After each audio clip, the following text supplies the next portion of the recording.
నేను ఈ పెళ్లి చేసుకోను.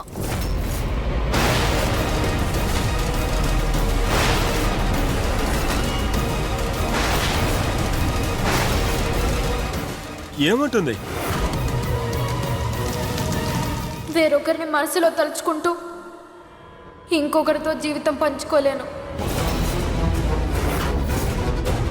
ఈ పెళ్లి నేను చేసుకోలేను. ఎందుకంటే నేను ఇంకొకరిని ప్రేమిస్తున్నాను.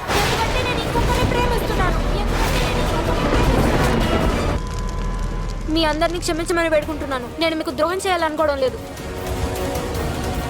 అందువల్ల ప్లీజ్ ప్లీజ్ మీరందరూ ఇక్కడి నుంచి వెళ్ళిపోండి. ఊరి నాయనోయ్, మొహం మాత్రం చాలా అందమైంది, మనసు మాత్రం చండాలమైంది. మా అదృష్టం బాగుండి నీ బుద్ధి ఏమిటో పెళ్లికి ముందే తెలిసింది. పెళ్ళైన తర్వాత తెలుసుంటే ఏమై ఉండేది? చూడండి అమ్మా, పిల్లలు ఇంతలా మాట్లాడేలా పెంచారు కదా, కాస్త మర్యాదలు కూడా నేర్పించాల్సింది. అది చిన్న పిల్ల. చూడండి, మనం కూర్చొని మాట్లాడుకుందాం.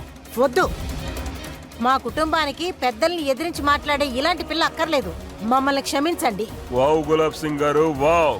మంచి సమయానికే అమ్మాయి నోరు తెలిసి నిజం చెప్పింది. లేకపోతే మేము బయట తలెత్తుకుని తిరిగే వాళ్ళమే కాదు. రండి వెళ్ళిపోదాం. ఈ పెళ్లికి పైన జరగదు. రండి వెళ్దాం.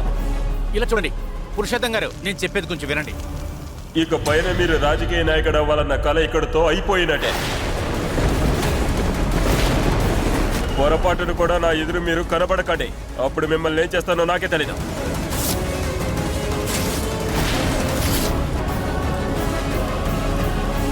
పదండి.